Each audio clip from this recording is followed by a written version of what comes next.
Coba kita perhatikan, setiap kali ada pekerjaan besar dalam sebuah pemerintahan, nama Ahok atau Basuki Cahayapurnama selalu tidak ketinggalan. Pada waktu awal Jokowi menyusun kabinet dalam periode kedua, yaitu Kabinet Indonesia Maju, banyak mengusulkan nama Ahok untuk masuk dalam jajaran menteri.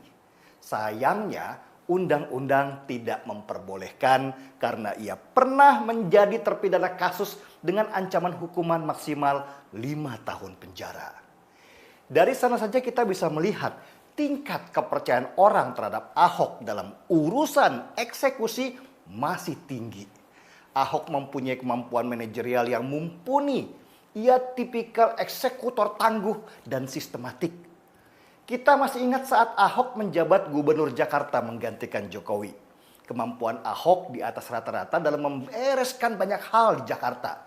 Ia multitasking, bisa melakukan banyak hal besar dalam waktu bersamaan.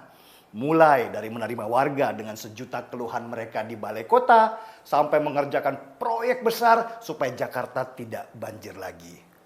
Dan penduduk Jakarta banyak merasakan manfaat ketika Ahok menjadi gubernur. Transportasi jadi nyaman, kemacetan juga jauh berkurang, dan kota tertata pelan-pelan. Sayangnya, Ahok tidak lama menjabat. Ia harus kalah karena warga Jakarta lebih suka pemimpin yang seiman meski kerjanya lamban. Jakarta pun kembali seperti semula, malah lebih parah karena hanya dijadikan panggung pencitraan.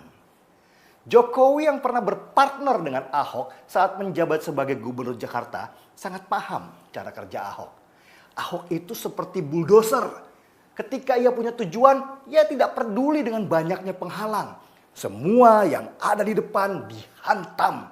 Dia punya target jelas kapan pekerjaan itu harus selesai. Ahok memang bukan politikus. Ia tidak mampu kompromi dan tarik ulur dengan sekitarnya. Ibarat main layang-layang, Ahok tidak pernah mengulur benangnya.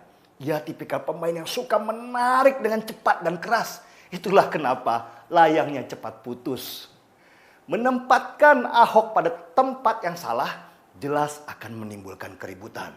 Tapi jika tempatnya benar, Ahok bisa menjadi sebuah mercusuar. Itulah kenapa saya setuju sekali ketika Jokowi mengumumkan bahwa Ahok adalah salah satu dari 4 kandidat untuk menjadi kepala badan otorita ibu kota baru. Inilah tempat yang sangat tepat untuk Ahok. Bayangkan, ibu kota baru nanti akan dibangun dengan dana sampai 500 triliun rupiah. Dan sebagian besar dana diperoleh dengan model kerjasama bersama beberapa investor asing.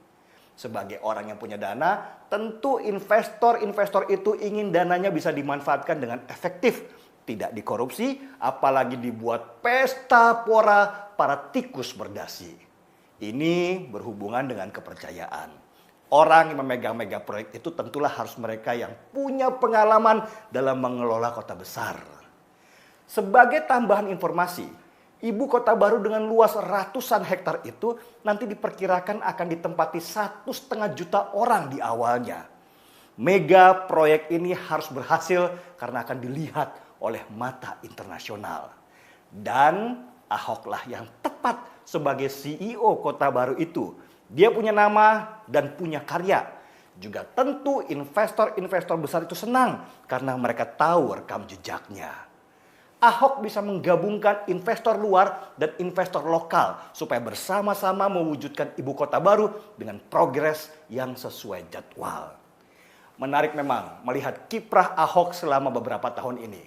Ahok memang pernah dipenjara karena terkena fitnah, tapi itu tidak mematikan sinarnya. Bahkan sesudah keluar dari penjara, ia mendapat banyak tawaran kerja. Dan Ahok menerima tawaran yang paling berkesan, menjadi komisaris utama BUMN raksasa, yaitu Pertamina. Ahok adalah bukti dari sebuah kalimat yang mengatakan emas meski berada di tengah tumpukan sampah, ia tetap emas. Yang benci Ahok akan semakin benci karena dulu niat mereka memenjarakan Ahok memang untuk membunuh namanya. Tapi sayang, Tuhan punya kehendak yang berbeda. Kelompok 212 tetap sibuk mencari nasi bungkus dengan demo di mana-mana, sedang Ahok namanya sudah kemana-mana. Saya kok jadi teringat ya, seseorang yang tidak boleh disebut namanya, yang malah tersingkir menjauh di sana. Apakah dia sehat-sehat saja dan tidak terkena corona?